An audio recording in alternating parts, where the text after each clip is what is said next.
Bonjour et bienvenue dans ma vidéo dans laquelle je réalise des bivraps. Le bivrap est une alternative au film alimentaire dans la démarche zéro déchet. C'est un morceau de tissu en coton imprégné de cire d'abeille. Pour réaliser des bivraps, j'ai besoin de tissu en coton, pas trop épais mais pas trop fin non plus pour que la cire d'abeille tienne. De cire d'abeille que je trouve dans les boutiques bio ou qui m'a été donnée par un apiculteur. D'une paire de ciseaux cranteurs pour couper le tissu et éviter qu'il ne s'effiloche, de papier cuisson et d'un fer à repasser. Pour commencer, je prends mon tissu.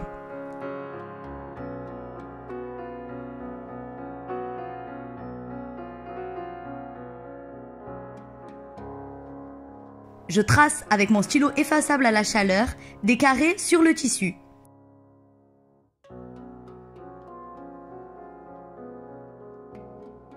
Puis, je découpe au ciseau cranteur.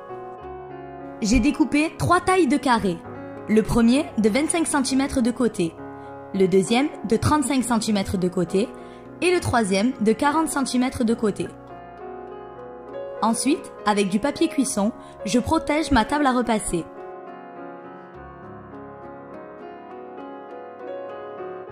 Par-dessus, je dispose un torchon propre. Et par-dessus à nouveau, du papier cuisson.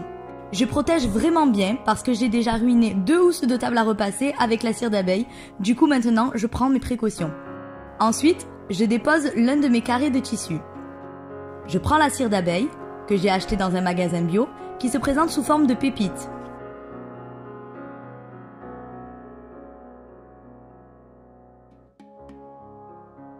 Je dispose les pépites de cire d'abeille au centre du carré. Puis, je les étale.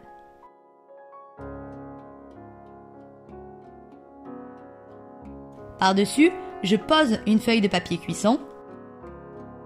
Et ensuite, je fais fondre la cire d'abeille à l'aide du fer à repasser chaud mais sans vapeur.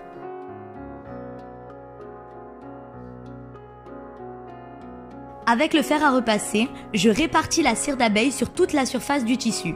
Une fois que la cire d'abeille est fondue, je soulève le papier cuisson et je constate que certaines zones ne sont pas imprégnées. On peut le voir, ce sont les parties de tissu plus claires. Je remets quelques pépites sur les zones qui ne sont pas imprégnées.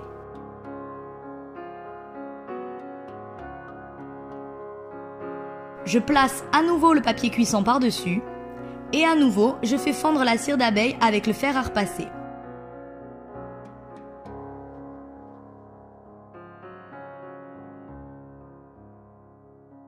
Et je recommence autant de fois que nécessaire pour que l'intégralité du tissu soit imprégnée de cire d'abeille. Je préfère le faire en plusieurs étapes plutôt que de trop charger et après avoir de la cire d'abeille qui sort de tous les côtés. Par expérience, ça m'est déjà arrivé, c'était un vrai carnage. Une fois que le tissu est totalement imprégné, je décolle le bivrap du papier cuisson doucement en faisant attention de ne pas me brûler les doigts parce que c'est très chaud.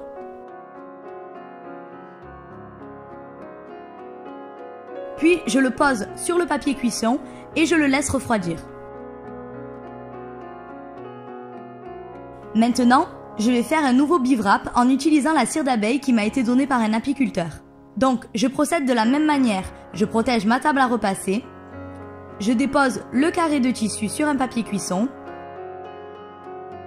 Puis, je découpe des petits morceaux de cire d'abeille que je dispose au centre du carré.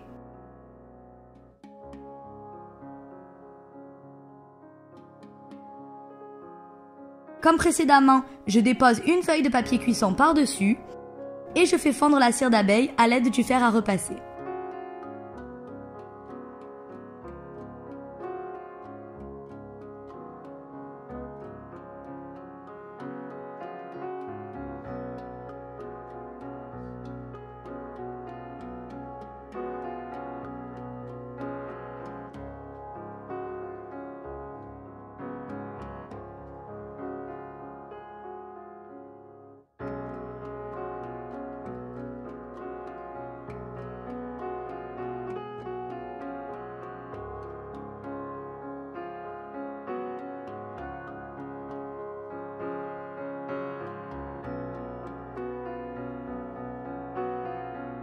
Voilà à quoi ressemble un bivwrap fini. Le carré de tissu est complètement imprégné de cire d'abeille et en refroidissant, le tissu s'est rigidifié.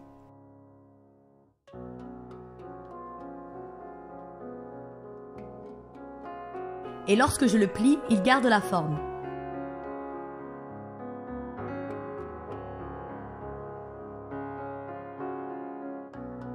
Grâce à sa texture, je peux le plier pour par exemple emballer un morceau de fromage,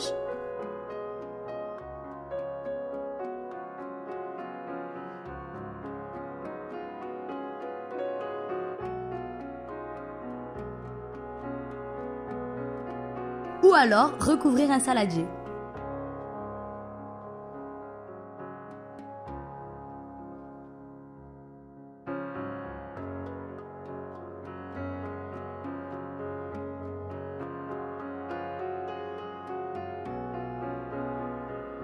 Et voilà, de jolis petits bivwraps. Pour laver mes bivwraps, je me sers d'eau froide pour que la cire d'abeille reste maintenue sur le tissu. Et dans ma prochaine vidéo, je vous montrerai comment je réalise un jeu memory en tissu.